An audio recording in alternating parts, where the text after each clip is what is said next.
Imagina a situação. Artilheiros alemães atacam um tanque a queima-roupa. 5, 10, 20 acertos diretos. Os projéteis rasgam o metal, arrebentam as lagartas, mas a máquina não para. Ela não atira de volta. Seu canhão aponta sem vida para o chão. Mas ela continua se arrastando, esmagando canhões e abrigos, como um monstro que voltou dos mortos e a quem esqueceram de avisar que foi destruído. Neste relato, vamos reconstruir a cronologia de um combate inacreditável do ano de 1941, quando um único tanque soviético, mutilado, cego e desarmado, paralisou uma coluna alemã inteira. Por que os veteranos da Wehrmacht tinham medo de se aproximar dele, mesmo depois de ele ter silenciado? E que detalhe chocante se revelou ao coronel alemão quando ele finalmente decidiu olhar para dentro daquela fortaleza de aço? A resposta a essa pergunta contraria toda a lógica da guerra. Ano de 1941. Um inverno que parece mais uma catástrofe geológica do que uma estação do ano. Perto de Volokholamsk, a temperatura cai para 30 graus negativos. Com tais leituras no termômetro, a guerra deixa de ser estratégia e vira resistência dos materiais.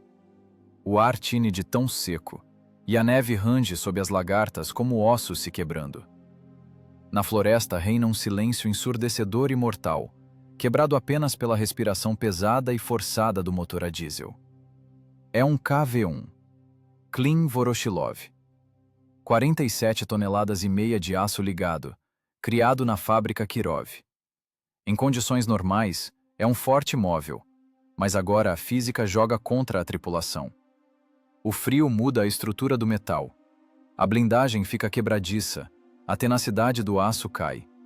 Qualquer impacto de um projétil maciço, que no verão deixaria apenas um amassado, agora pode abrir uma rachadura por todo o chassi. O óleo na transmissão engrossa, virando um piche viscoso, e cada movimento de alavanca exige do motorista a força de um halterofilista. A hidráulica trava. A borracha nas rodas de apoio endurece e esfarela. O tanque não é apenas uma unidade de combate, é um mecanismo complexo que morre no frio. O tenente Naumov olha pelo visor. Visibilidade zero. A neve fustiga a ótica, entopa as fendas de visão. Eles estão isolados. O rádio está mudo há 2 horas. O sinal está abafado pela estática, ou talvez as válvulas congelaram. Eles estão sozinhos neste inferno branco e indiferente. Isolamento tático total. Um golpe repentino sacode o chassi. Não é o som de um disparo, é o som de um impacto. Como se uma marreta gigante tivesse batido num barril de ferro vazio com pessoas dentro. O golpe atinge a junção da torre com o chassi, bem na máscara do canhão. Os 76 mm do cano do canhão ZIS-5 tremem e paralisam. A tripulação lá dentro é arremessada contra as paredes do compartimento de combate. Nos ouvidos, um zumbido fino e insuportável. Trauma acústico em espaço confinado. Relatório da situação! A voz de Naumov arranha nos laringofones, encobrindo o barulho na cabeça. O municiador, limpando o sangue do lábio cortado, tenta girar a manivela de elevação vertical. Metal range contra metal. O som é repugnante, estridente, como faca em vidro. O canhão não se move. O cano pendeu impotente para baixo, como o bico de um pássaro morto.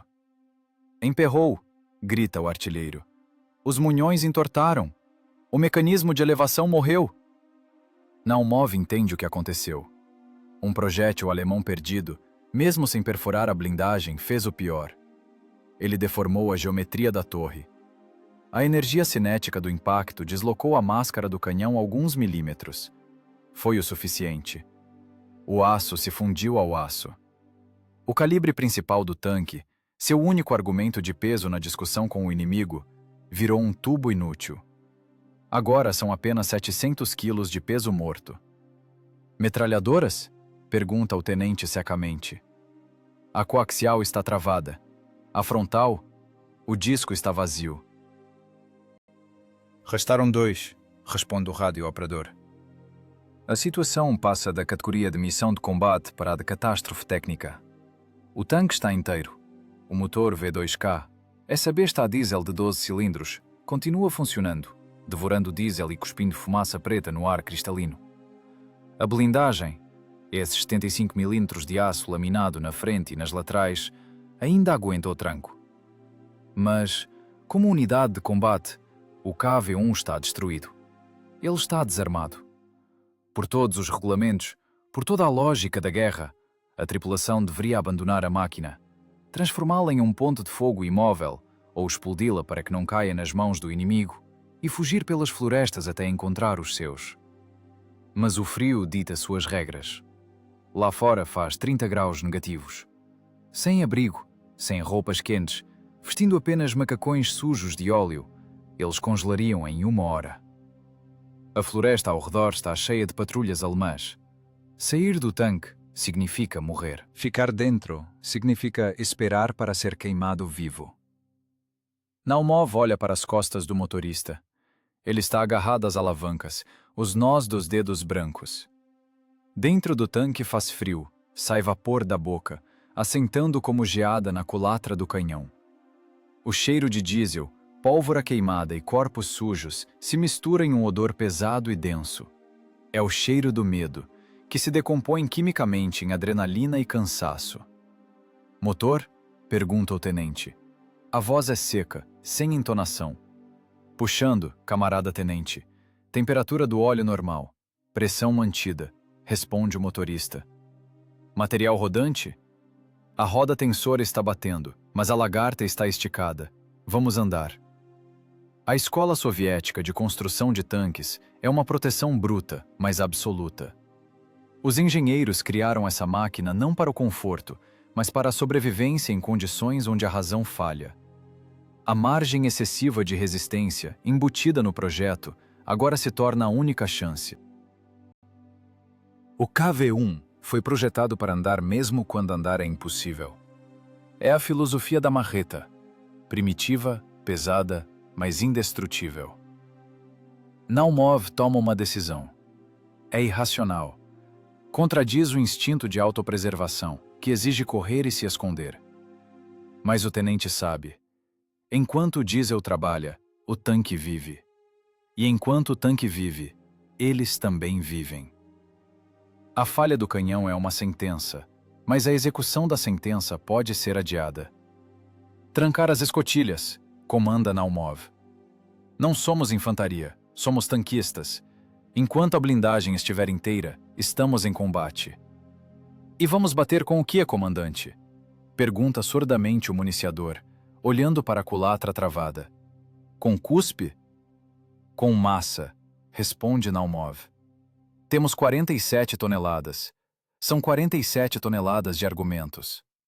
Dentro do compartimento de combate cai um silêncio estranho, coberto apenas pelo ronco constante do motor. É o momento da transição. Eles não são mais soldados operando um equipamento. Eles se tornam parte da máquina. Seu sistema nervoso trancado em uma caixa craniana de aço. Não há medo. Há apenas o cálculo frio e a compreensão de que estão em uma cripta de gelo que se recusa a morrer. O motorista pressiona a embreagem principal. O pedal pesado desce com dificuldade, resistindo à graxa congelada. Ele engata a marcha. A caixa de câmbio responde com um estalo característico. As engrenagens se encaixam com esforço, como se moessem pedras.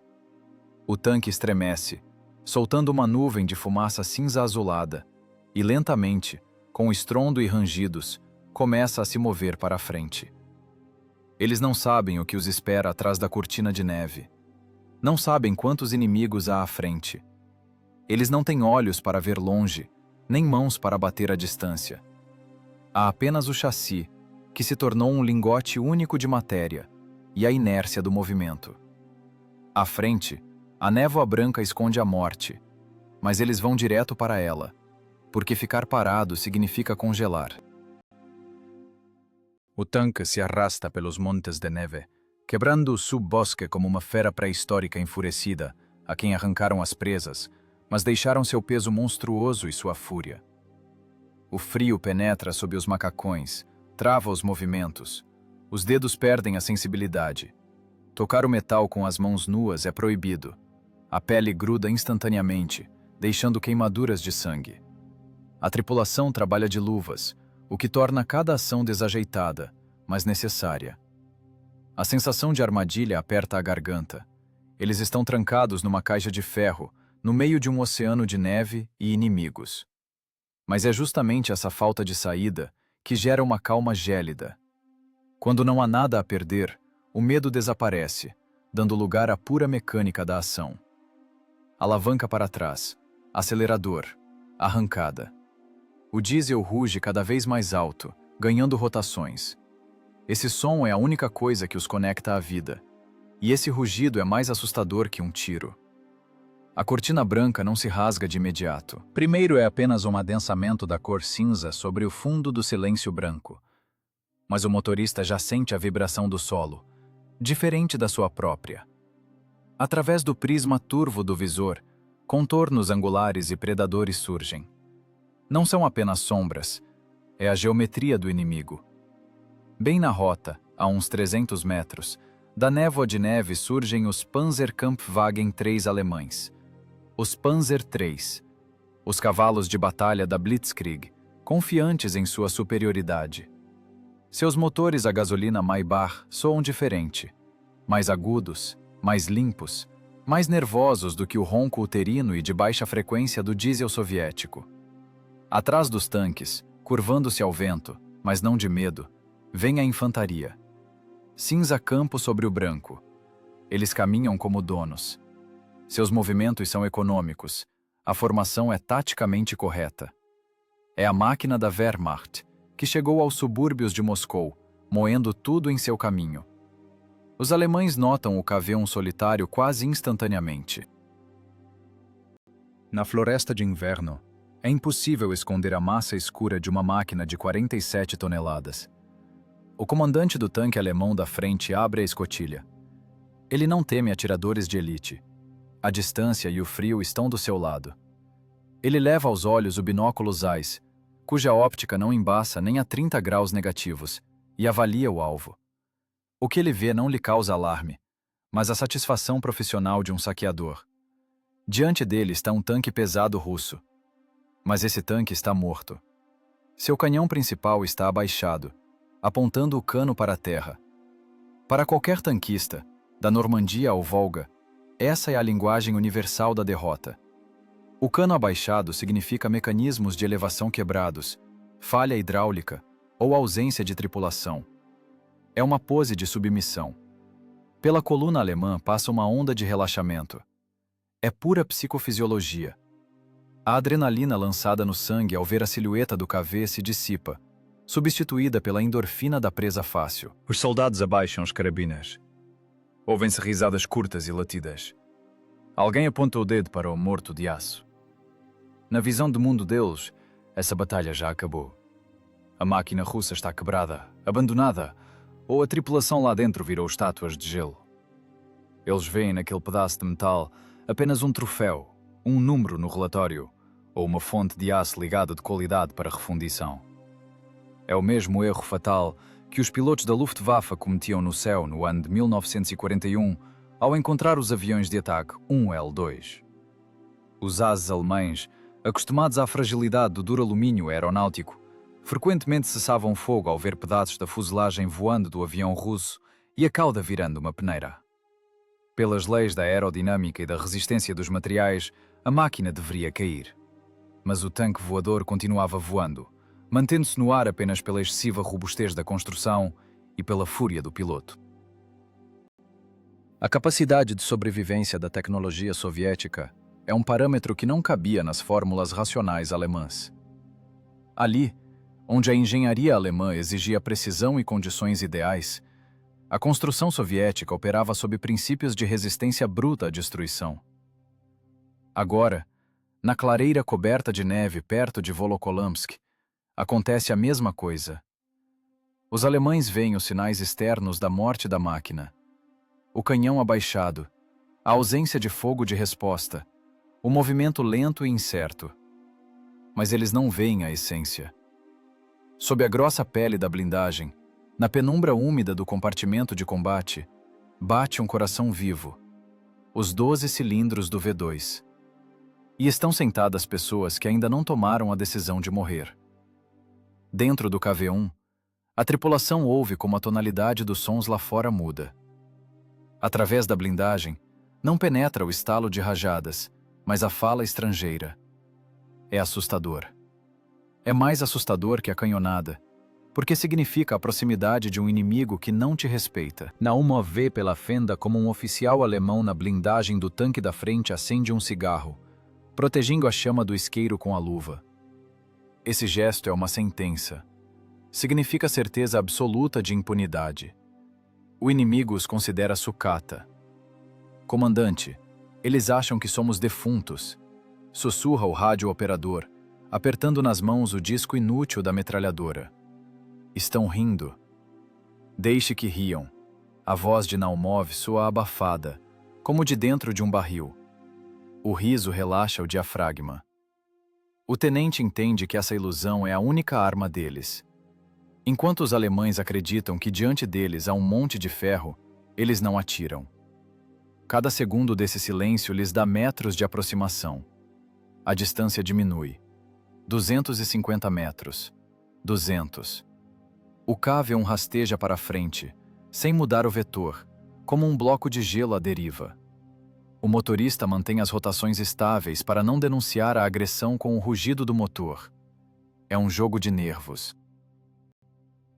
Uma roleta russa onde, em vez do tambor do revólver, está a distância entre as máquinas. Os soldados alemães caminham de corpo inteiro pelas laterais da estrada, nem sequer se espalhando em linha. Eles têm certeza de que não há ninguém dentro do tanque, ou que os russos, congelados e apavorados, vão sair agora com as mãos para o alto, implorando por um pedaço de pão e calor. O frio entorpece a vigilância. A 30 graus negativos, o cérebro trabalha em modo de economia de energia, cortando sinais de alarme supérfluos. A lógica diz aos alemães: tanque quebrado não ataca. A física diz: sem canhão, um tanque é um trator. Mas a guerra não é apenas lógica e física. É também vontade, capaz de violar as leis da probabilidade. Naumov olha para a massa cinzenta que se aproxima. Ele vê detalhes: geada nas golas dos sobretudos, o preto fosco das metralhadoras alemãs, lama nas lagartas dos tanques inimigos. Ele se sente como uma fera na tocaia, a quem arrancaram as garras, mas deixaram a massa corporal. 14 toneladas pesa o Panzer III alemão. 47 toneladas e meia pesa o seu KV. É uma simples aritmética de impulso de força. Se multiplicar a massa pela velocidade, o resultado será devastador. Preparar para o impacto, comanda o tenente. Segurem-se em tudo que estiver soldado. Cerrem os dentes, mordam a língua, senão vão arrancá-la no tranco. A tripulação se agrupa. O municiador firma as pernas no suporte de projéteis, agarra-se às alças com as mãos. O artilheiro se espreme no apoio de testa da mira, embora olhar para lá seja inútil. O motorista encolhe a cabeça nos ombros, tornando-se um só com as alavancas. Lá fora, a ilusão ainda se mantém. O oficial alemão na blindagem acena preguiçosamente com a mão, indicando ao motorista para contornar o obstáculo. Ele percebe o tanque soviético como um engarrafamento, um estorvo irritante para a logística. Ele não vê como dos escapamentos do K, começa a sair não uma fumaça cinza, mas uma fumaça preta e densa, sinal de que uma mistura rica entrou nos cilindros. Distância: 100 metros. O ponto de não retorno foi ultrapassado. O ar frio entre as máquinas está esticado como uma corda pronta para arrebentar. A infantaria alemã começa a suspeitar de algo. Alguém para, olhando para a fenda de visão do monstro russo. Os sorrisos somem dos rostos. No buraco escuro da seteira, eles não veem o vazio. Eles sentem um olhar. O olhar pesado e odioso de uma fera encurralada. Nesse momento, Naumov bate no ombro do motorista. Vai, meu filho, acelera tudo, esmaga eles. O motorista empurra as alavancas com um solavanco. O diesel uiva, engasgando com o combustível. Esse som já não parece uma respiração moribunda. É o rugido de ataque. As lagartas, tirando faíscas da pedra congelada da estrada, cravam-se no gelo. 47 toneladas de aço saltam para frente com uma agilidade inesperada para tal colosso. A ilusão de segurança se espatifa como vidro no frio. O oficial alemão deixa cair o cigarro. Ele vê como o tanque morto ganha vida, mas não como uma máquina, e sim como uma avalanche. O cano abaixado do canhão agora parece não um sinal de fraqueza, mas o chifre de um rinoceronte apontado para a barriga. O tempo para os alemães se comprime em um ponto de horror. Eles têm segundos para entender. A física acabou de mudar as regras do jogo. Aço vai contra aço. Força total! O comando de Naumov se afoga no rugido do motor, mas o motorista já não ouve. Ele sente a ordem pela espinha. O pé direito esmaga o pedal de combustível no chão até o fundo. A cremalheira da bomba injetora de alta pressão vai ao máximo. Nos 12 cilindros do diesel, V2K é injetada a dose limite de diesel. O motor, que um segundo antes trabalhava em marcha lenta, explode em estrondo. Não é o som de aceleração de um carro de corrida. É o som do despertar de uma placa tectônica. 600 cavalos de força, trancados em um bloco de ferro fundido, aceitam a carga. Os tubos de escape cuspiram no ar gelado colunas de fuligem preta e gordurosa, que instantaneamente se mistura com o pó da neve. 47 toneladas e meia de massa morta arrancam do lugar. As fitas das lagartas, com 700 milímetros de largura, cravam-se na terra congelada, quebrando a crosta de gelo e arrancando pedaços de solo junto com as raízes. O tanque não pula para frente, ele desaba sobre o espaço. A inércia do repouso é superada com um esforço monstruoso, que faz todo o chassi vibrar. Parece que as placas de aço da blindagem vão se soltar nas soldas devido à tensão interna. Os alemães recobram a consciência 2 segundos depois. O choque de ver o troféu morto de repente ganhar vida dá lugar aos reflexos incutidos pelo treinamento. As guarnições dos canhões antitanque PaK-36 correm para os suportes. São canhões de 37 mm, que os soldados da Wehrmacht chamam com amarga ironia de batedores de porta do exército. O tempo deles já passou na França, mas aqui, perto de Moscou, eles ainda são a base da defesa antitanque de um regimento de infantaria. Fogo! Grita o suboficial. Os estalos dos disparos soam secos e patéticos diante do rugido crescente do tanque pesado soviético. Projéteis perfurantes pesando menos de 1 quilo deixam os canos a uma velocidade de 760 metros por segundo. A distância é de menos de 100 metros. É impossível errar. Os projéteis atingem a blindagem frontal do KV-1, mas a física dos corpos sólidos em temperaturas extremamente baixas prega uma peça cruel na artilharia alemã. O aço frio e temperado da blindagem soviética, com espessura de 75 mm, recebe os projéteis leves alemães como uma rocha de granito recebe ervilhas. No impacto, a energia cinética do projétil não se transforma em perfuração. Ela é gasta na destruição do próprio projétil. As balas simplesmente se desfazem em pó ou ricocheteiam com um guincho selvagem, tirando fontes de faíscas alaranjadas. Na blindagem, restam apenas lascas rasas e manchas de oxidação. Para a tripulação adentro, isso soa como granizo em telhado de zinco, tilintante, frequente, mas não mortal. A blindagem engole esses golpes. Naumov nem estremece. Ele conhece a tabela de perfuração dos canhões alemães melhor que o Pai Nosso. 37 mm não atravessam o cave nem a queima-roupa. É um tiroteio de desespero. Para a esquerda! No líder! Berra Naumov, encobrindo o clangor das lagartas. O motorista puxa a alavanca esquerda da embreagem lateral para si. A transmissão bloqueia a lagarta esquerda. O tanque, arrastando neve de lado, vira o nariz para o Panzer III alemão mais próximo. O tanque alemão tenta dar ré. Seu motorista muda freneticamente para a reversão. As lagartas giram ao contrário, polindo o gelo. Mas ele não tem tração. E ele não tem tempo. A diferença de massas é fatal. O Panzer III alemão pesa cerca de 22 toneladas. O KV-1, 47. Essa equação não tem solução a favor da Wehrmacht.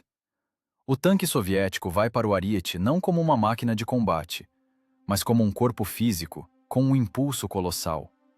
Impacto. Não parece uma colisão de carros. Não há som de vidro quebrando ou plástico amassando. É um estalo surdo e uterino, que entope os ouvidos mesmo através dos capacetes.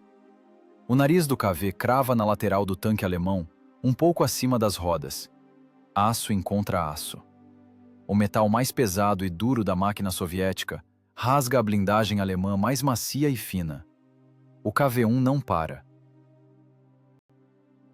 Ele trabalha como uma prensa hidráulica. Ele amassa a lateral do Panzer III para dentro, quebrando divisórias, arrancando tanques de combustível, mutilando a transmissão. O tanque alemão aderna, suas lagartas saem do chão. O ranger de metal encobre até o rugido dos motores. É o som de uma estrutura destruindo outra por meio de impacto mecânico direto. Um elo estourado da lagarta alemã dispara para o lado como uma mola, cortando uma árvore jovem. Dentro do KV, a tripulação é arremessada para a frente. Naumov bate o peito na culatra do canhão, perde o fôlego. O municiador cai no chão, batendo dolorosamente o cotovelo no suporte de munição. Mas esse é o preço da física. Eles são o martelo. Os alemães, a bigorna. O tanque alemão sai do lugar, é arrastado pela neve, virando atravessado na estrada. De suas escotilhas abertas, saltam tanquistas, caindo direto na neve, sob os pés de sua infantaria. O pânico cobre a coluna alemã como uma onda. Os soldados de infantaria, que um minuto atrás riam, agora veem diante de si, não um tanque quebrado engraçado, mas uma montanha de ferro descontrolada que esmaga tudo em seu caminho. Os soldados correm para todos os lados. Alguém tenta atirar com carabinas nas fendas de visão, mas as balas apenas arranham o vidro. O KV passa por cima da lateral amassada do tanque alemão. O chassi empina para cima, expondo o fundo, depois cai com estrondo de volta ao solo. A suspensão geme, as barras de torção se retorcem ao limite, mas aguentam. O impacto no chão levanta poeira de todas as frestas dentro da cabine. Esmaga! Não para! Rouqueja Naumov. O motorista não vê nada além de neve e vultos cinzentos passando. Ele guia a máquina pelo tato, orientando-se apenas pela resistência sob as lagartas. Se o tanque vai fácil, significa que há neve sob as lagartas. Se sente um solavanco suave e um estalo, significa que havia outra coisa, ou alguém. Eles entram no meio da infantaria. Pessoas não são obstáculo para o tanque. Pessoas são matéria macia que não pode parar 47 toneladas. Os soldados alemães percebem com horror que suas granadas sob as lagartas não explodem, mas são pressionadas na lama, e eles não tiveram tempo de colocar minas antitanque. O KV-1 gira no lugar, moendo a posição dos batedores de porta. A proteção do canhão amassa como papel alumínio.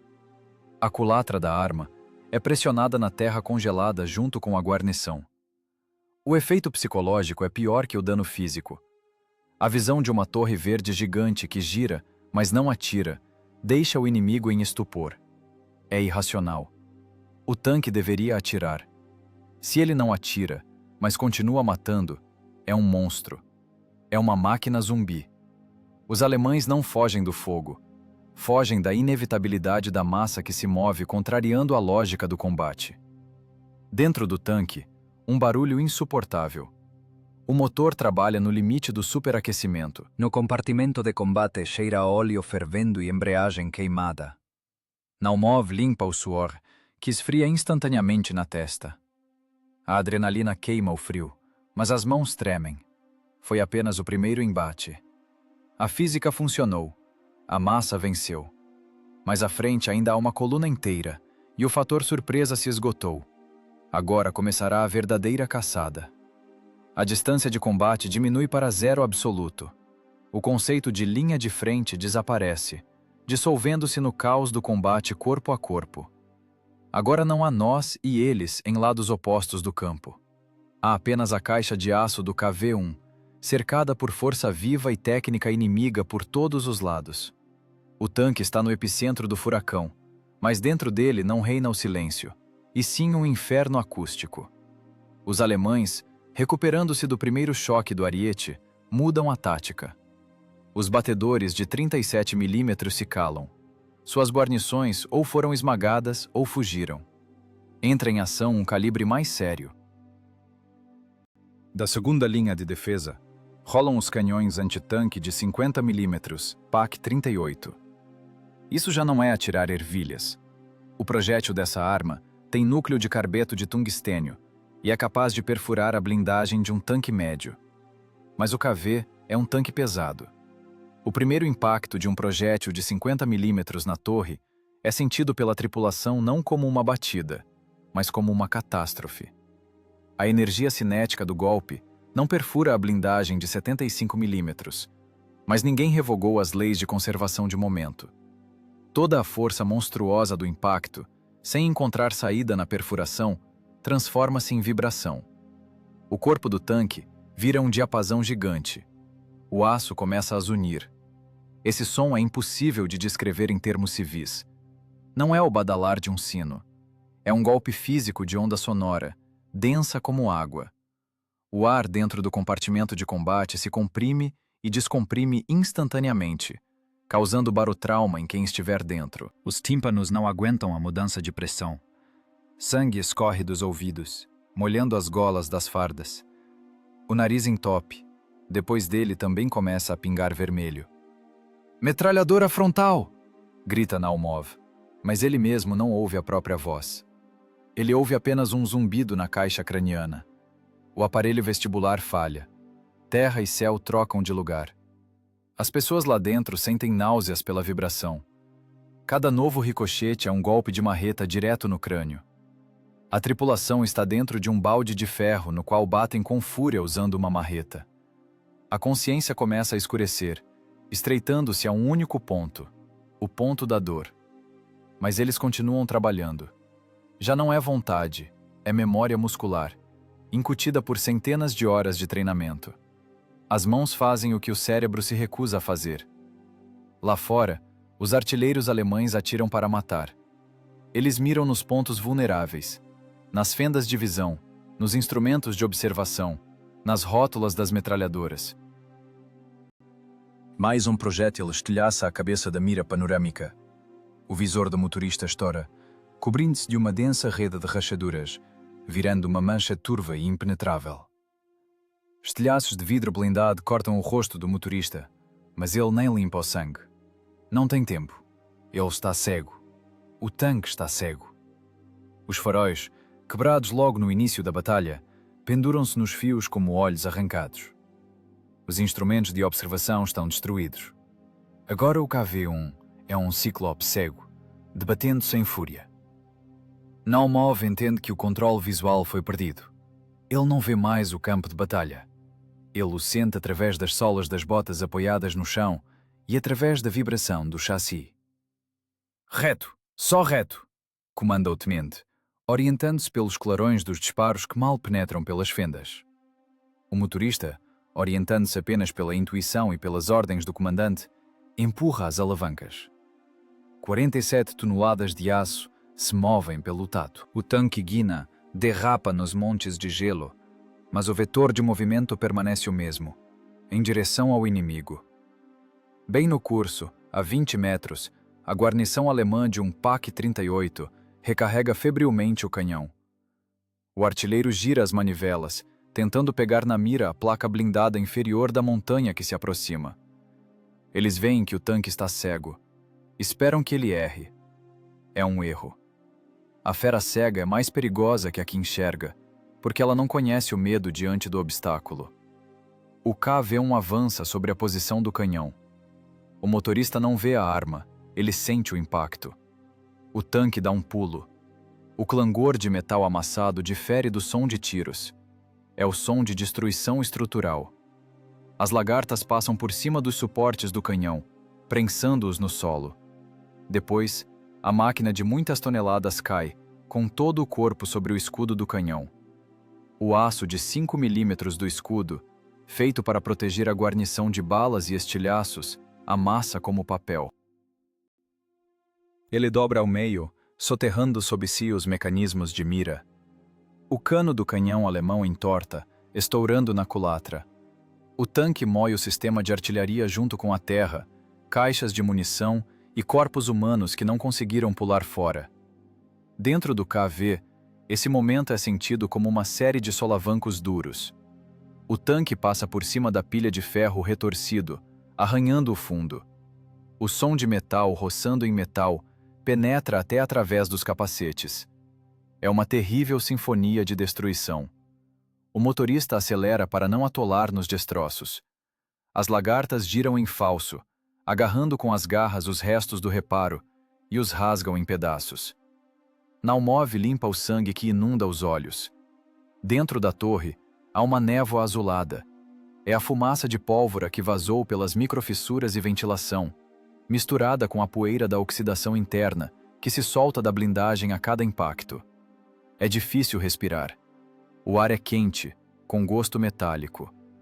Os projéteis continuam martelando a blindagem. Plim! Plim! Bum! Cada som repercute nos dentes. O radiooperador tem um fio contínuo de sangue saindo do nariz, pingando na alavanca de câmbio. Mas ninguém grita. Gritar é inútil. Nesse caixão de ferro ninguém vai ouvir. Aqui funciona outra comunicação. Pelo ombro, pelo empurrão, pelo olhar. A sobrevivência da tripulação agora é determinada não pela saúde, mas pela capacidade de funcionar em estado de grave concussão. A dor de cabeça é tal, como se estivessem rachando o crânio com uma cunha. A náusea sobe a garganta. Mas as mãos do municiador, embora o canhão esteja quebrado, verificam automaticamente o estoque de discos de metralhadora. As mãos do motorista apertam as alavancas com a força do rigor mortis. Eles estão vivos enquanto a blindagem estiver viva. E a blindagem aguenta. O aço soviético, ligado com níquel e cromo, temperado até alta dureza, ganha essa discussão com a química dos explosivos alemães. O tanque está todo esburacado, com marcas profundas. A tinta queimou. Os paralamas foram arrancados, mas ele rasteja. Para os alemães, esse espetáculo está além da compreensão. Eles atiram a queima-roupa, veem os acertos, ouvem as explosões, mas a máquina russa não para. Ela simplesmente apaga suas posições da face da terra com sua massa, ignorando o fogo como um elefante ignora picadas de mosquito. Já não é um combate de técnica, é um combate de matéria contra espírito. E a matéria, fundida na forma do tanque KV, mostra-se mais resistente. Naumov sente o tanque se nivelar. Eles romperam a segunda linha. À frente, novamente o vazio branco e o desconhecido. Mas atrás, uma faixa de ferro revirado e medo. A acústica do inferno dentro da máquina torna-se um fundo habitual, um ritmo sob o qual o coração da tripulação continua batendo. Eles estão surdos, contundidos, sangrando, mas são imortais enquanto o virabrequim do diesel girar. O Oberleutnant da Wehrmacht, Heinrich Richter, abaixa o binóculo. Suas mãos em luvas de couro cinza tremem. Não é tremor de frio, embora o gelo penetre até os ossos, mesmo através do sobretudo. É uma reação fisiológica do organismo ao colapso de sua visão de mundo. Nas lentes dos seus ais, acabara de se desenrolar uma cena que contradiz tudo o que lhe ensinaram na academia militar. Segundo os regulamentos alemães, qualquer mecanismo tem um limite de resistência. A guerra é matemática. Uma equação com variáveis de calibre, espessura de blindagem e distância. Se colocar nessa equação um projétil de 50 milímetros e a projeção lateral de um tanque soviético a uma distância de 50 metros, o resultado deve ser a destruição. Um buraco no metal, incêndio na munição, detonação, morte. Mas a conta não fecha. Richter vê o K, V1, mas já não é um tanque no sentido habitual. É uma ruína ambulante. A máquina parece ter acabado de sair de um alto forno onde passou 1 hora. Toda a superfície da torre e do chassi está coberta de marcas profundas, sulcos rasgados de ricochetes, manchas pretas de fuligem. A tinta desbotou ou foi arrancada até o metal nu. O paralama esquerdo foi arrancado e se arrasta na neve como um membro quebrado. Do compartimento do motor sai uma fumaça preta e gordurosa, misturando-se com o vapor branco do radiador superaquecido.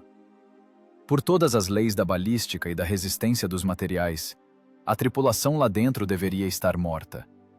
A onda de choque de dezenas de acertos deveria ter transformado suas entranhas em mingau, e os mecanismos do tanque em uma pilha de engrenagens inúteis.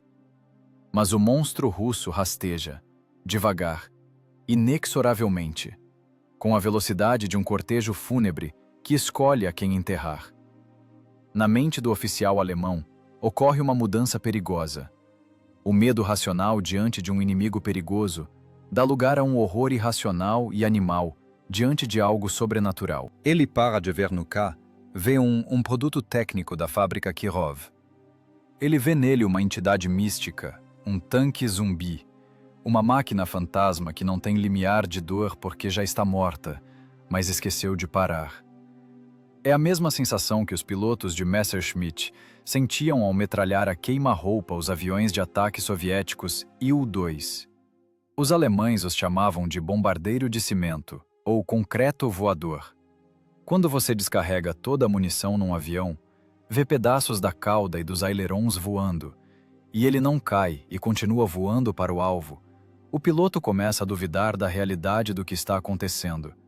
Começa a pensar que contra ele não luta alumínio e madeira, mas alguma magia negra e antiga dos russos. Aqui no chão, o efeito é amplificado pela proximidade.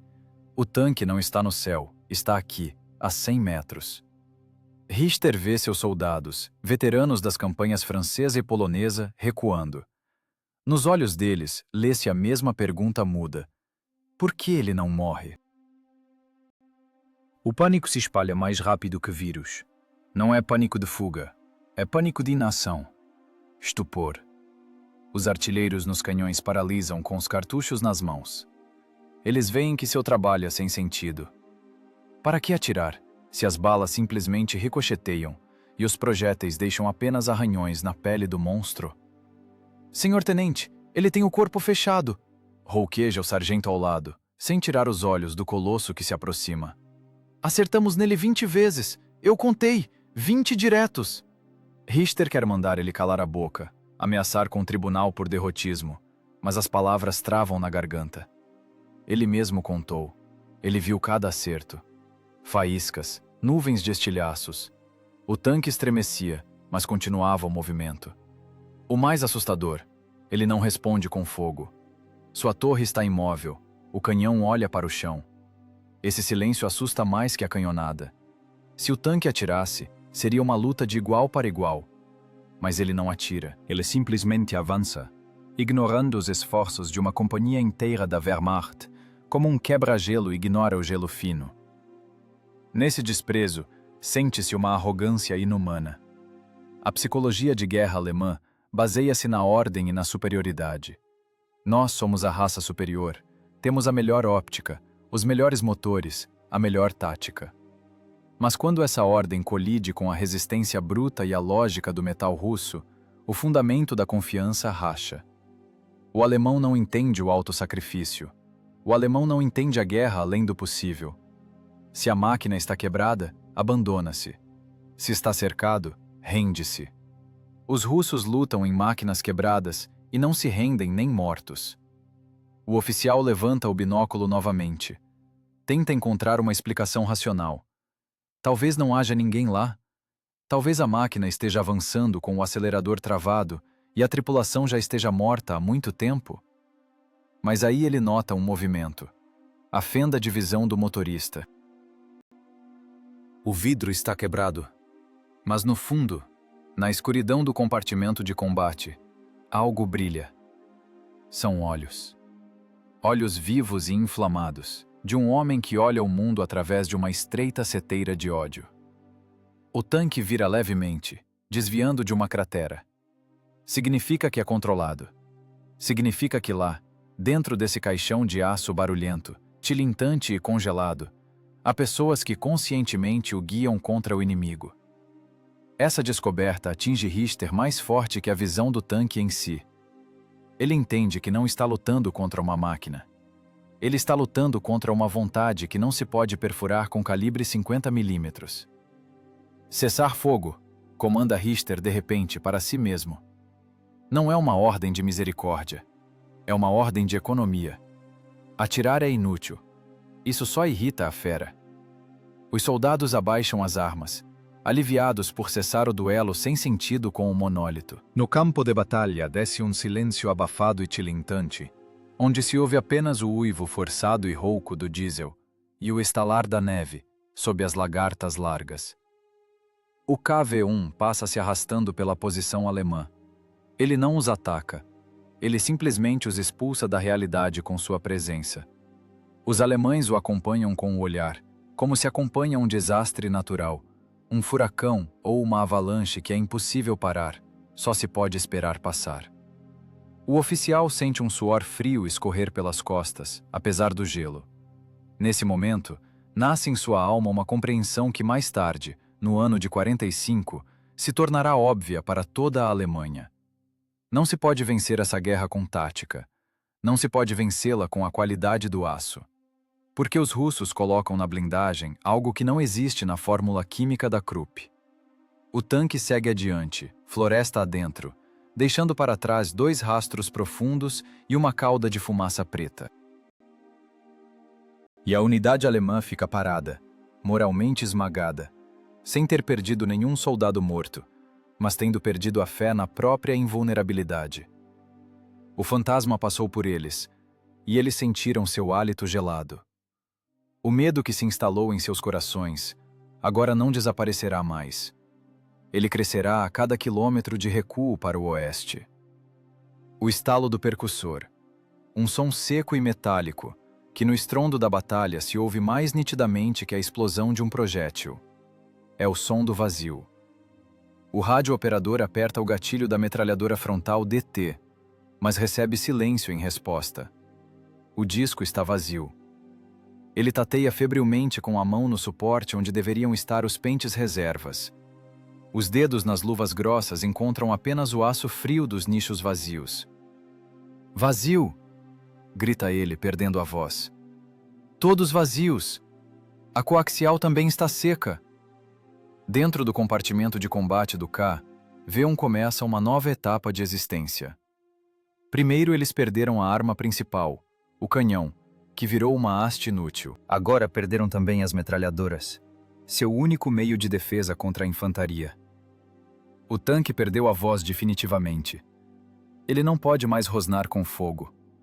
Do ponto de vista tático, a unidade de combate com o índice KV virou um trator desarmado, um alvo móvel condenado ao fuzilamento. Mas a tripulação não para.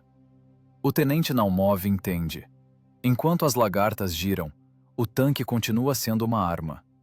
Só que agora o princípio de ataque muda. A química da pólvora dá lugar à pura mecânica newtoniana. Energia cinética. Massa multiplicada pela aceleração. O KV-1 transforma-se em 47 toneladas de fúria cega, acorrentada em blindagem. Já não é um tiroteio, é um espancamento. Fechar as portinholas, comanda Naumov. O rádio-operador fecha a tampa blindada da seteira da metralhadora. Agora o tanque está hermético.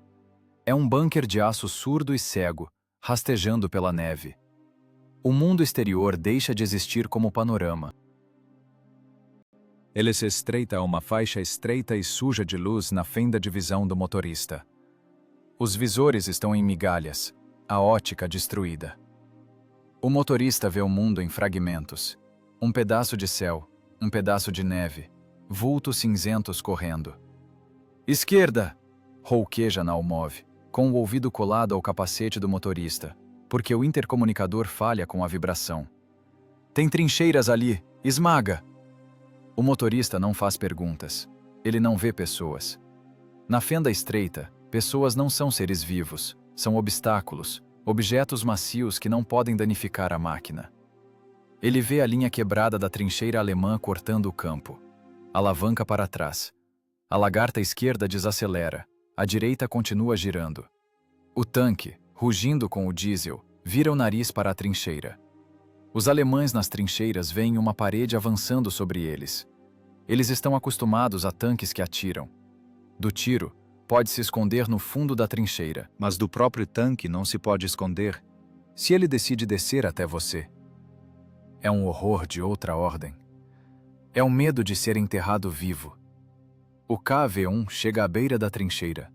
O motorista não tira o pé do acelerador. O tanque embica. 47 toneladas de peso são transferidas para as rodas dianteiras.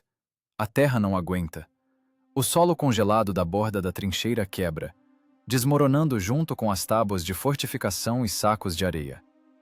O tanque cai com estrondo de frente na trincheira. Impacto.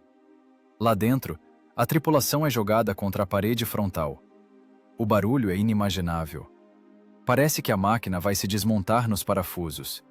Mas as soldas aguentam.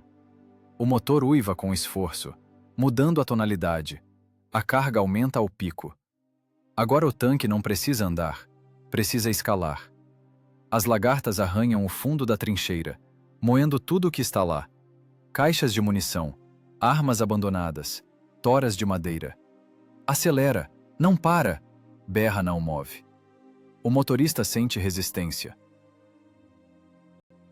Só as lagartas algo estala. Não é som de metal ou pedra. É um estalo macio e úmido. Ele sabe o que é, mas sua consciência bloqueia essa informação. Ele é apenas uma função. Ele é as mãos do tanque.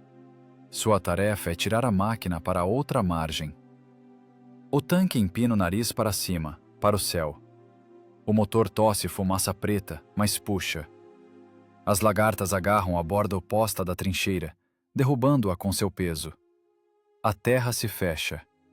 A trincheira deixa de ser um abrigo, torna-se uma vala comum. As paredes colapsam sob a pressão da massa, enterrando quem não conseguiu pular fora. O KV rasteja para o plano, deixando para trás não um rastro, mas uma clareira. A trincheira não existe mais. Existe um campo arado, misturado com lascas e lama. É o método do ferro de passar. O tanque passa metodicamente a defesa alemã. Ele não escolhe alvos. Ele próprio é uma zona de destruição total. Agora o alvo são os abrigos subterrâneos. Os abrigos alemães, cobertos com 3 camadas de toras, são calculados para aguentar impacto de morteiro. Mas não são calculados para o peso de um tanque pesado. Naumov vê um monte de terra de onde sai o cano de uma estufa. Reto, no monte, comanda o tenente. O tanque sobe no abrigo. Primeiro as toras aguentam. O corpo da máquina sobe, pairando sobre o refúgio. Depois ouve-se um estalo seco de madeira quebrando, parecido com um tiro de fuzil, mas mais alto. O teto do abrigo cede. O tanque afunda. 47 toneladas simplesmente prensam o abrigo na terra, achatando o espaço interno a zero. Do tubo de ventilação sai um jato de faíscas e uma nuvem de poeira. E silêncio. Dentro do tanque, ouve-se a respiração pesada e rouca de 4 pessoas. O ar é viciado, quente. Os ventiladores não dão conta. Cheira a óleo queimado, suor e medo. Mas não medo próprio, e sim alheio. A tripulação sente como o comportamento do inimigo muda. Os alemães param de atirar. É inútil atirar numa montanha de ferro que não responde, mas simplesmente anda e esmaga. Isso desmoraliza mais que o bombardeio mais preciso. O tanque vira, procurando nova vítima. O motorista olha pela fenda estreita. Sua visão é de alguns graus no horizonte. Ele não vê os flancos, não vê a retaguarda. Ele confia sua vida à blindagem. Ele se sente como num submarino na profundidade. Lá fora, a pressão de um ambiente mortal. Dentro, a vida mantida por mecanismos. Mais um, à direita. Lança Naumov, curto. Sem palavras desnecessárias. Apenas vetor e ação. O KV-1 vira. As lagartas deslizam com um guincho no gelo, Depois encontram aderência. A máquina se lança para a frente num solavanco. Um tanque sem canhão é um punho de aço. Não dá para mirar num ponto, só dá para bater numa área. E esse golpe é assustador por sua primitividade. Aqui não há balística, não há correções de vento. Há apenas o vetor da força da gravidade e o vetor do movimento. Os alemães correm, oficiais tentam pará-los, brandindo pistolas, mas o horror animal diante do tanque louco é mais forte que a disciplina. Os soldados veem naquele monstro silencioso, mutilado e fumegante, não a técnica dos bolcheviques, mas a própria encarnação da vingança. Ele não gasta munição. Ele gasta apenas diesel e vidas inimigas, transformando-as em parte da paisagem. Naumov olha para o relógio, mas não vê os ponteiros. O vidro está quebrado. Não há tempo. Há apenas um ciclo infinito.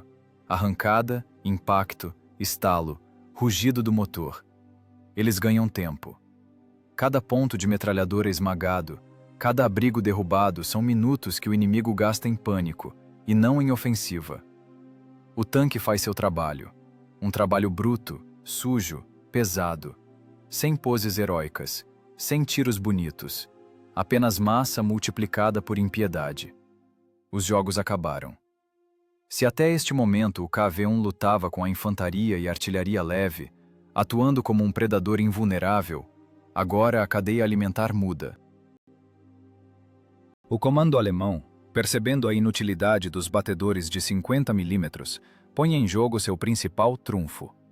Na orla da floresta, abrindo longos suportes, ergue-se o Art, 88 mm. O canhão antiaéreo Flak, que Rommel ensinou a atirar em tanques nos desertos africanos e que agora virou o carrasco dos blindados soviéticos nas neves perto de Moscou, já não é artilharia de campo de batalha. É um instrumento de destruição de alta precisão. O projétil, pesando quase 10 quilos, deixa o cano a uma velocidade de 820 metros por segundo. Sua energia cinética é tamanha que, a 1 quilômetro de distância, ele atravessa qualquer blindagem existente no ano de 41. O tenente Naumov não vê o clarão. Com tal velocidade, o projétil chega mais rápido que o som. Primeiro ocorre o impacto, e só depois o cérebro registra o som do disparo. O impacto atinge a lateral direita. Desta vez, a física não está do lado da tripulação. Se a frente do KV aguentava o tranco, a lateral, embora tenha os mesmos 75 mm, é vulnerável ao calibre 88. O projétil acerta não a torre, mas abaixo, no material rodante. Isso salva a tripulação da morte instantânea, mas condena a máquina a uma agonia dolorosa. Uma explosão de força monstruosa arranca as caixas maciças de ferramentas e peças sobressalentes soldadas acima da lagarta. Caixas de aço, cheias de chaves e cabos, voam para a floresta como caixas de papelão. Mas isso é o de menos. O dano principal é no material rodante. O projétil perfurante crava na terceira roda de apoio. O disco maciço de aço, com borda de borracha, se estilhaça em pedaços. O eixo do balanceiro não aguenta a torção e estoura com um estalo seco de canhão. A onda de choque bate na corrente da lagarta. Os elos, fundidos em aço manganês, sofrem tensão extrema de ruptura. Um dos pinos que une os elos é cortado como se fosse por uma navalha. Dentro do tanque, a sensação não é de uma martelada, mas de uma queda num precipício. 47 toneladas de aço pulam. O chassi aderna para o lado direito. A tripulação é jogada contra as paredes com tanta força que os capacetes não salvam. Naumov bate a têmpora na mira. A consciência apaga por uma fração de segundo e volta imediatamente num clarão de dor. Círculos pretos dançam nos olhos.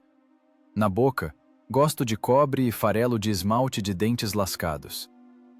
Mas o pior acontece no compartimento do motor. O impacto no chassi é transmitido para a estrutura do motor. O diesel V2K, o coração da máquina, perde o ritmo. A vibração forte interrompe o fornecimento de combustível. Os pares de êmbolos da bomba injetora travam por um instante. O motor tosse. As rotações caem a níveis críticos. O ronco do motor, que era a única constante nesse inferno, é interrompido. Silêncio. Esse segundo de silêncio é pior que toda a batalha. Se o motor morrer, eles estão mortos. Ligar um diesel esfriando a 30 graus negativos, sob fogo, com o material rodante quebrado, é impossível. O motor de arranque não vai girar o eixo. O ar comprimido nos cilindros provavelmente já vazou pelas microfissuras do sistema. O motorista, meio surdo, age por puro reflexo. Ele não pensa. Seu pé faz sozinho um movimento duplo, tentando bombear o sistema, pegar o momento de inércia do volante. O volante pesado do motor ainda gira por inércia, arrastando o virabrequim. Os pistões continuam subindo e descendo, comprimindo o ar, mas não há explosão. Vamos, sussurra o motorista com os lábios ensanguentados. Vamos, droga! E o diesel responde. A engenharia soviética, que embutiu nesse motor a resistência a erros e a capacidade de funcionar com qualquer líquido inflamável, vence a balística alemã. Em um dos cilindros ocorre uma explosão, depois no segundo. O motor tosse uma nuvem preta e densa de fuligem, estremece com todo o corpo, como uma fera ferida chutada na barriga, e retoma o ritmo. O ronco uniforme volta, mas agora se mistura a um som estranho. É o som da dor da máquina, um ranger, um guincho, uma batida. A lagarta não saiu totalmente. Rasgada, ela se arrasta, agarrando-se à roda motriz, pulando os dentes. A roda quebrada é moída pelas vizinhas, virando farelo metálico. As barras de torção rangem, recebendo a carga desigual. O tanque está ferido. Gravemente, talvez mortalmente. Seu andamento diminui. Ele não pode mais arrancar. Ele manca. Relatório de danos! Grita Naumov, tentando superar o novo e assustador ranger vindo de baixo. Lado direito, material rodante, responde o motorista. A voz dele falha. Puxando para a direita, segurando o manche no talo. Está indo pesado, comandante. Parece que estamos arrastando uma âncora. E eles estão arrastando uma âncora. Restos do paralama, pedaços da roda e metal retorcido da lateral cravam-se na lama, freando o movimento. A resistência ao rolamento aumenta drasticamente. O motor ruge em rotações máximas, consumindo em minutos o recurso que foi calculado para 100 horas. A temperatura da água nos radiadores sobe para a zona vermelha, apesar do frio lá fora. Os alemães no canhão 8.8 já colocam o próximo projétil na culatra. Eles veem que acertaram. Veem a fumaça. Veem que o tanque tropeçou. O oficial artilheiro já antecipa como a carcaça de aço vai parar e virar um alvo excelente para o abate. Mas o KV-1 não para. Ele se move aos trancos, rangendo, uivando com a transmissão sobrecarregada, perdendo velocidade, mas rasteja. Para a guarnição alemã, isso parece uma ressurreição dos mortos. A máquina, que recebeu um rombo que deveria ter destruído sua estrutura, continua cumprindo a missão de combate. Isso contradiz a lógica técnica. Vamos para a baixada!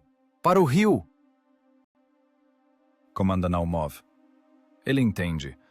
Não sobreviverão a um segundo golpe do calibre 88. A blindagem cansou. No metal acumulam-se microfissuras. Mais um acerto, e o chassi simplesmente rachará, ou os tanques detonarão. Eles precisam sair da linha de fogo, esconder-se nas dobras do terreno. O motorista puxa a alavanca para si, bloqueando a lagarta esquerda saudável para virar sobre a direita danificada. É um risco. A lagarta quebrada pode sair de vez. Aí é o fim. Mas não há escolha. O tanque, tremendo e tilintando, faz a curva dolorosa. O ranger de metal contra metal é tão alto que parece que os dentes da tripulação vão estourar. Eles descem para a ravina, saindo do setor de tiro da antiaérea. O projétil enviado atrás deles passa por cima, cortando o topo de um abeto centenário, que cai sobre a traseira do tanque, adicionando surrealismo à cena. Uma caixa de aço fumegante e mutilada, coberta de ramos, como se camuflada. Dentro da cabine, ninguém comemora a salvação. Todos entendem. A máquina está morrendo. A vibração ficou tão forte que os instrumentos no painel ficam borrados. O chão sob os pés está quente. A transmissão está esquentando. O cheiro de queimado ficou insuportável. Mas eles estão vivos. E ainda são perigosos. A fera ferida é mais perigosa que a saudável, porque não tem mais nada a perder. O KV-1, mancando de uma perna, vazando óleo e diesel, continua seu caminho para o único objetivo que lhes restou: para a ponte. O rio lá embaixo é uma rachadura preta e sinuosa no corpo branco do inverno. O gelo nas margens é acidentado, inseguro. No meio, manchas escuras de água aberta soltam vapor. Para a infantaria não é barreira, mas para a técnica da Wehrmacht é uma parede intransponível. Toda a logística da ofensiva alemã nesse setor do fronte está concentrada num único nó, num gargalo de garrafa. Esse gargalo é a ponte. É uma construção antiga. Tablado de madeira sobre pilares de pedra, reforçado pelos sapadores alemães apenas uma semana atrás, para a passagem de caminhões Opel Blitz e tratores semilagartas. A ponte é a única artéria pela qual o sangue da guerra, munição, combustível, comida, pode chegar às unidades avançadas que rompem para Moscou. Cortar essa artéria significa parar o coração de uma divisão inteira. O KV-1 sai da floresta. Ele não parece mais uma máquina de combate. É uma catástrofe ambulante. A lagarta direita, meio solta, pende em trapos, agarrando-se ao solo e criando uma resistência monstruosa ao rolamento. O tanque anda de lado, como um caranguejo ferido. Seu chassi está torto. O motor trabalha no limite. O som do escape ficou irregular, intermitente. Um dos cilindros, falhou de vez. O tenente Naumov avalia a geometria do espaço. Ele não tem projéteis para explodir a ponte. Não tem explosivos. Ele tem apenas massa. 47,5 toneladas de massa inercial. Nesta equação, isso é suficiente. Para a ponte, comanda ele. Até o meio. E girar. O motorista acena com a cabeça. O rosto dele está cinza como cinzas, os olhos fundos. Ele trabalha com os restos de glicose no sangue, na pura mecânica do corpo. Ele direciona a máquina mutilada para o tablado. A madeira sob as lagartas geme. As tábuas envergam, estalam, mas aguentam. Os engenheiros alemães construíram com margem, mas não contavam com o peso de um tanque pesado soviético, ainda mais com o equilíbrio prejudicado. O KV rasteja devagar. Cada metro é conquistado com luta. O material rodante mutilado raspa no corrimão da proteção, jogando-o na água gelada. Eles chegam ao vão central. O ponto mais vulnerável, mais estreito. Aqui a ponte paira sobre o abismo preto da água. Pare, diz Naumov. Girar. Atravessado. Corta o oxigênio. É uma manobra que nos manuais de condução de tanques está marcada como categoricamente proibida em travessias de ponte. Girar no lugar cria uma carga lateral colossal na estrutura. Mas agora não se trata de preservar a ponte, e sim de bloqueá-la. O motorista puxa a alavanca esquerda até ao fim. A lagarta direita, doente, torna-se o eixo de rotação. A esquerda começa a remar para trás. O tanque estremece. O chassi começa a virar lenta e dolorosamente. A ponte balança sob eles. Ouve-se o estalo de vigas estourando. Em algum lugar lá embaixo, na base, a madeira não aguenta o torque. Mas o tanque continua girando. 90 graus. O KV-1 fica perfeitamente atravessado na ponte. O comprimento do chassi é de quase 7 metros. A largura da pista da ponte é 5. O tanque, com suas dimensões, entope fisicamente a passagem. Sua traseira pende sobre o corrimão de um lado. O cano do canhão encosta na proteção do outro. Não dá para contornar, nem mover. Desliga! Comanda Naumov. O motorista tira o pé do pedal de combustível. O diesel dá as últimas voltas, cospe os restos de fumaça e para. A vibração, que por horas sacudiu seus corpos, desaparece. Cai o silêncio. Ele cai sobre eles tão de repente quanto antes caíam os projéteis. O silêncio absoluto, tilintante e abafado da floresta de inverno. Ouve-se apenas o metal esfriando. Estalos, estalidos, É a contração térmica da blindagem. O motor, aquecido ao rubro, começa a entregar calor ao ar gelado. O tanque morre como mecanismo. Ele se transforma em uma fortificação, em um bunker, em uma barricada. Agora não é um veículo de transporte. São 47 toneladas de aço ligado, moldado na forma de um obstáculo intransponível. Naumov recosta-se no banco. Dentro fica frio imediatamente. Enquanto o motor funcionava, ele aquecia o compartimento de combate com seu calor. Agora o frio de 30 graus negativos começa a penetrar pela blindagem, pelas frestas, pelas escotilhas. As paredes do tanque congelam instantaneamente, cobrindo-se de geada por dentro devido à respiração da tripulação. Acabou, diz o tenente baixinho. Chegamos. Ponto final. Nesse momento, na margem de onde vieram, aparecem faróis. É o veículo líder da coluna de abastecimento alemã. O caminhão freia bruscamente, derrapando, quase batendo no início da ponte.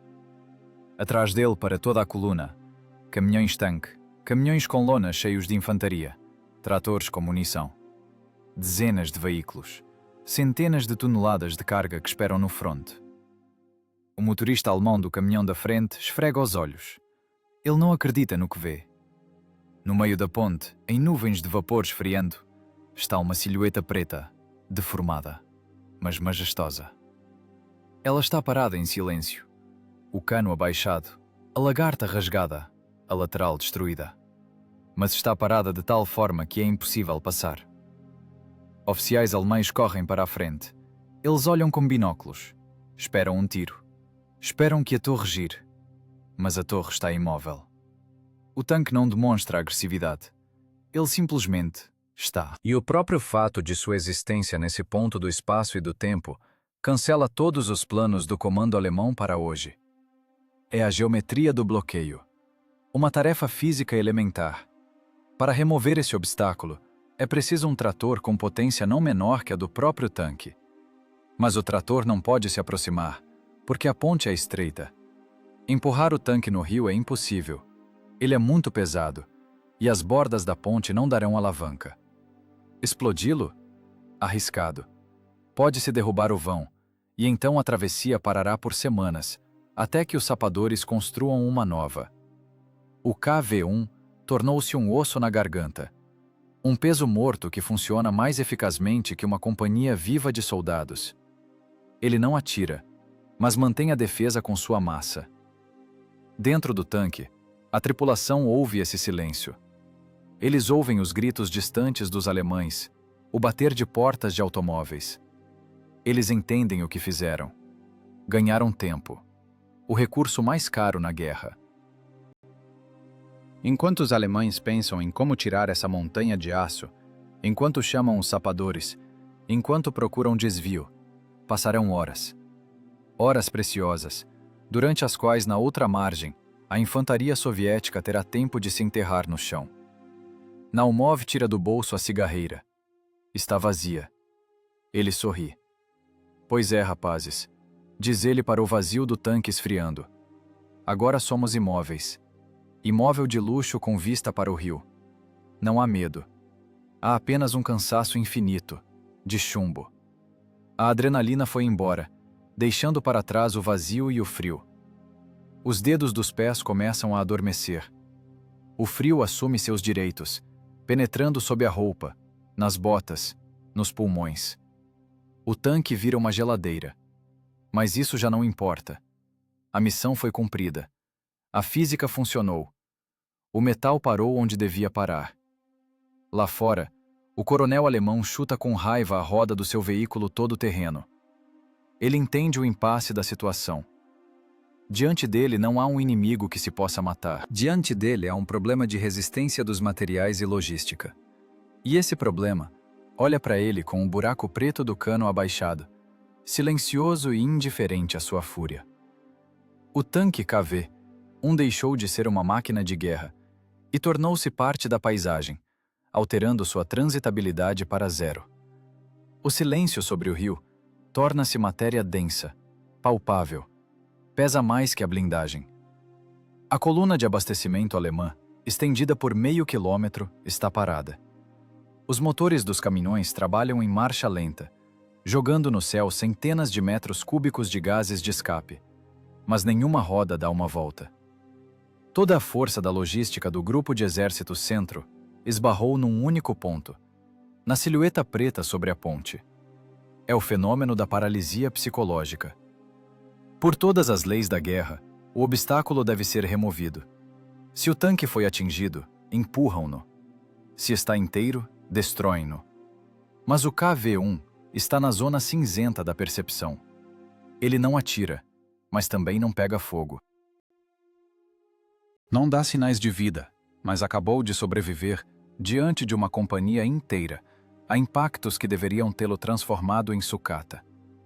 Ele esmagou canhões, passou pelo fogo, e agora está atravessado na única estrada, como um guardião que não precisa de sono e descanso. Por que estamos parados? Um sussurro corre pelas fileiras da infantaria alemã, que se aperta nas laterais dos caminhões. Por que os sapadores não vão? Os sapadores não vão, porque têm medo do silêncio. 50 metros de tablado de madeira até o tanque parecem a eles um corredor da morte. Em sua imaginação, aquecida por rumores sobre monstros russos, os buracos negros das seteiras e fendas de visão do KV são miras que já escolheram a vítima. Eles acreditam que basta alguém pisar nas tábuas da ponte para que a metralhadora silenciada ganhe vida novamente. O Oberleutnant do serviço de engenharia perde a voz tentando levantar o esquadrão. Miller! Schnaps! Para a frente! É uma ordem! Verificar a máquina! Colocar as cargas! Mas os soldados fingem arrumar o equipamento. Eles demoram. Procuram qualquer pretexto para não sair ao espaço aberto diante desse ídolo de aço. O medo do desconhecido quebra a disciplina da Wehrmacht mais eficazmente que o fogo de metralhadora. É um medo irracional. Medo de uma máquina que se recusou a morrer. Ele está esperando, senhor tenente, diz baixinho o suboficial, sem tirar os olhos do tanque. O senhor não vê? Ele só está esperando a gente chegar mais perto. É uma armadilha. O tempo joga contra os alemães. Cada minuto parado são projéteis não entregues na linha de frente. É o frio que esfria motores e pessoas. É a perda do ritmo da ofensiva. A iniciativa estratégica escorre pelos dedos, parada por um pedaço de ferro onde, talvez, já não haja ninguém vivo. Na outra margem do rio, a 2 quilômetros da ponte, um batalhão de fuzileiro soviético, aproveitando esse atraso, cava na terra congelada. Pás tinem na pedra. Soldados cortam raízes, Quebram gelo, preparando ninhos de metralhadora. Eles não sabem por que os alemães não atacam. Não sabem da façanha do KV solitário. Eles apenas receberam um presente do destino. 3 horas de silêncio. E transformam essas 3 horas em metros de profundidade de trincheiras. No momento em que os alemães decidirem passar a ponte, já não encontrarão uma corrente rala na neve, mas uma linha de defesa completa. E na ponte continua o duelo de olhares. Centenas de olhos olham para um tanque. O tanque não olha para ninguém. Ele esfria. A radiação térmica do seu corpo diminui. Ele se funde com a temperatura do ambiente. A geada começa a cobrir a blindagem com uma camada prateada, deixando-o parecido com um fantasma. O coronel alemão, comandante da coluna, entende que está perdendo a moral. Ele saca a Parabellum. Vou fuzilar o primeiro que se recusar a ir. Seu grito ecoa sobre o rio. É só um monte de sucata. Os russos fugiram faz tempo. Se fugiram, por que as escotilhas estão fechadas? Soa uma voz da escuridão da caçamba de um caminhão. A pergunta fica sem resposta. Escotilhas fechadas são o símbolo do desconhecido. Em situação normal, a tripulação abandona a máquina atingida, deixando-a aberta. Se as escotilhas estão trancadas, significa que tem alguém lá dentro. Ou tem algo. Os alemães projetam seu terror nesse fato. Inventam cenários um mais assustador que o outro. Suicidas com granadas, chassi minado pronto para explodir junto com a ponte. O KV-1 ganha a batalha sem nem participar dela. Ele usa o recurso da psique humana. Ele se transformou num totem no qual é assustador tocar. Passa uma hora. Mais uma. O sol começa a se pôr. As sombras ficam mais longas, transformando o tanque num bloco preto informe. O frio aperta. O metal da ponte começa a estalar devido à baixa temperatura.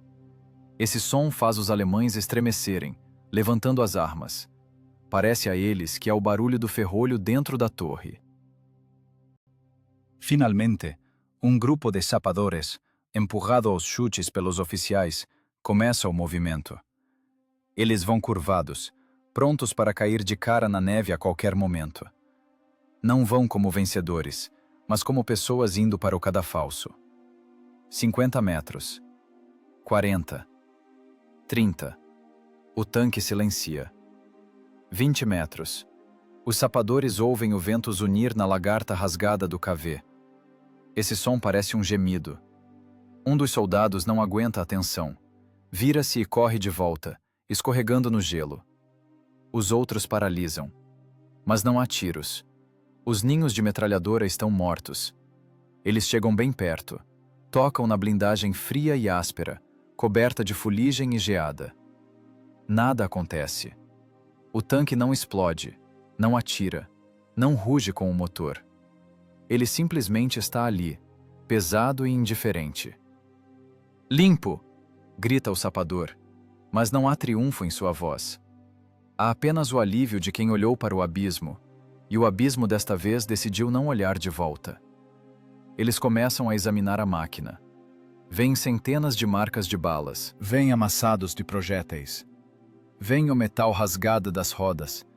Entendem quanto fogo essa caixa recebeu. E o respeito se mistura com o medo. Não é uma máquina, é uma fortaleza. Mas o tempo foi perdido. Irremediavelmente perdido. O sol se pôs. Na outra margem do rio, já estão prontas as posições da artilharia soviética, trazida nessas horas. A coluna alemã passará pela ponte, mas do outro lado já a esperam. O efeito surpresa foi perdido. A Blitzkrieg tropeçou. Tropeçou num único tanque, que mesmo após sua morte técnica, continuou mantendo a defesa com o silêncio. Esse episódio não entrará nos relatórios do alto comando como uma grande batalha. Mas é justamente de episódios assim, de tais horas de atraso, que se compõe o colapso da Operação Tufão. O KV-1 fez o que uma bateria de canhões não conseguiria. Semeou a dúvida. Dúvida de que essa terra possa ser conquistada, se até o ferro morto aqui se recusa a deixar o inimigo passar. O desfecho chega não no momento do tiro, mas no momento da consciência do vazio. 3 horas após a parada da coluna, quando os nervos do comando alemão estão esticados ao limite, os sapadores finalmente recebem a ordem de detonação. Ninguém quer arriscar gente verificando as escotilhas manualmente. O medo do fantasma de inverno pesa mais que o desejo de pegar um troféu. Os engenheiros colocam cargas de TNT sob as lagartas e o fundo. É um ato não de guerra, mas de descarte técnico. A explosão rasga o silêncio noturno, estourando o gelo e a madeira da ponte. A onda de choque joga 47 toneladas de aço para cima. O corpo do KV-1, já mutilado em combate, estremece, assentando de barriga. A torre arrancada desloca-se do anel, abrindo a boca preta do compartimento de combate. Só agora, quando a máquina está definitivamente transformada em pilha de sucata, os alemães ousam chegar perto. Oficiais iluminam com lanternas. Os raios destacam da escuridão o metal retorcido, coberto de fuligem e geada. O coronel da Wehrmacht, o mesmo que comandava a coluna, sobe na blindagem. Ele precisa ver o inimigo. Precisa olhar nos olhos de quem roubou de sua divisão 4 horas de guerra. Ele olha para dentro através da torre deslocada e vê o vazio. Dentro do tanque não há corpos, não há cadáveres queimados, não há feridos pedindo água. Há apenas frio, cheiro de diesel queimado e sangue coagulado. No chão do compartimento de combate, Entre cápsulas deflagradas e discos vazios da metralhadora Degtyarev, estão jogadas bandagens ensanguentadas. Muitas. Congelaram e ficaram duras como pedra. No fundo do chassi há um buraco. A escotilha de escape, saída de emergência prevista pelos projetistas justamente para tais situações, está aberta. Ela leva direto para baixo, para o tablado da ponte, e de lá para o vazio gelado sob a travessia. O coronel entende lentamente a mecânica do ocorrido. Enquanto seus soldados, travados de horror animal, deitavam na neve e esperavam um tiro do tanque morto, a tripulação russa agia. Calmamente. Metodicamente. Eles não ficaram esperando a morte na caixa de ferro. Quando o combustível acabou e o motor congelou, abriram a escotilha inferior. Eles partiram quando o sol ainda estava se pondo. Partiram bem debaixo do nariz de um regimento inteiro. Rastros na neve sob a ponte, mal visíveis à luz das lanternas, contam a história das últimas horas. Sulcos profundos de botas, manchas de sangue. Eles não apenas fugiram, carregavam alguém. A julgar pela quantidade de sangue no lugar do artilheiro, o comandante ferido. Essa descoberta atinge o amor próprio do oficial alemão mais forte que a batalha perdida. Foram enganados. Quem os manteve com medo não foi a guarnição de uma fortaleza, mas uma casca vazia, um fantasma. Os alemães guerrearam com o metal, enquanto as pessoas que controlavam esse metal iam para a floresta para continuar a guerra amanhã. O coronel pula para a neve, tira a luva e passa a mão pela lateral do KV. A blindagem é áspera, gelada, toda cheia de cicatrizes. Ele começa a contar. 1, 2, 10, 20. Os amassados de projéteis de 37 milímetros parecem marcas de varíola. Cavernas profundas de balas de 50 milímetros, como feridas rasgadas. Um rombo enorme no material rodante, feito pelo 88. Rodas quebradas, parafusos cortados, soldas rompidas. 142 acertos. 142 vezes a morte bateu neste tanque. Por todas as normas de aceitação alemã, por todas as leis da física dos metais, essa estrutura deveria ter se desfeito em moléculas ainda na orla da floresta. Mas ela chegou à ponte. A blindagem aguentou. A escola soviética de metalurgia, bruta, sem elegância, com peso excessivo, mostrou-se mais resistente que o aço da Krupp. A viscosidade da placa blindada comeu a energia cinética de uma bateria de artilharia inteira. Os soldados alemães estão em volta em silêncio. Eles também olham para essas cicatrizes. Em seus olhos não há alegria da vitória. Neles lê-se um horror supersticioso. Eles entendem. Se os russos fazem tais máquinas, e se nessas máquinas sentam pessoas capazes de lutar sem canhão, sem comunicação, num tanque pegando fogo a 30 graus negativos, e depois sair com feridos nos braços para a floresta infinita, essa guerra não pode ser vencida. O tanque está destruído. O ferro está morto. A ponte está danificada, mas passável. A coluna logo se moverá adiante, para o leste. Mas não há vitória. Há a sensação de uma derrota pesada e pegajosa. O tanque KV-1 cumpriu sua missão até o fim. Ele trocou sua vida por tempo. 4 horas de atraso são milhares de metros cúbicos de terra cavada na nova linha de defesa. São reservas trazidas. São vidas de infantaria salvas. O coronel limpa a mão suja de fuligem no sobretudo. Ele olha para a floresta escura, para onde vão os rastros. Lá, na névoa gelada, dissolveram-se os fantasmas desse tanque. O tenente Naumov e sua tripulação. Pessoas que não têm blindagem, mas têm uma espinha dorsal que é mais dura que qualquer aço ligado. A história não tolera o C, mas adora símbolos. Esse cave é destruído, empurrado mais tarde pelos tratores alemães para a valeta, se tornará um marco. Por ele passarão batalhões de marcha da Wehrmacht, e cada soldado virará a cabeça, olhando para a quantidade monstruosa de marcas. E cada um fará a si mesmo a mesma pergunta: que tipo de gente estava lá dentro? E as pessoas simplesmente fizeram seu trabalho. O trabalho pesado, sujo e mortal da guerra. Eles usaram a máquina como ferramenta, extraindo dela 100% do recurso, E depois mais 100%, na pura vontade. O KV-1 morreu como herói de tragédia antiga, de pé, em silêncio, sem se submeter. Mas o principal, as pessoas sobreviveram. O ferro é material de consumo. Será derretido, novas chapas serão laminadas, novas torres soldadas. As fábricas nos Urais já trabalham em 3 turnos. Mas a tripulação, que carregou consigo a experiência dessa batalha, não tem preço. Eles voltarão, sentarão em novas máquinas. E na próxima vez, quando a mira pegar a cruz alemã, a mão do artilheiro não tremerá. A coluna de caminhões arranca com um rugido, contornando a carcaça fumegante. A guerra rola adiante, para o leste. Mas no ar sobre o rio, permanece pairando um espírito invisível e pesado. O espírito de firmeza que é impossível fuzilar com canhões, esmagar com lagartas ou congelar. Porque esse espírito não é uma grandeza física. É a constante do fronte russo. O fantasma de inverno de Volokholamsk partiu para voltar em centenas de milhares de outras máquinas de aço, que um dia terminarão seu caminho em Berlim.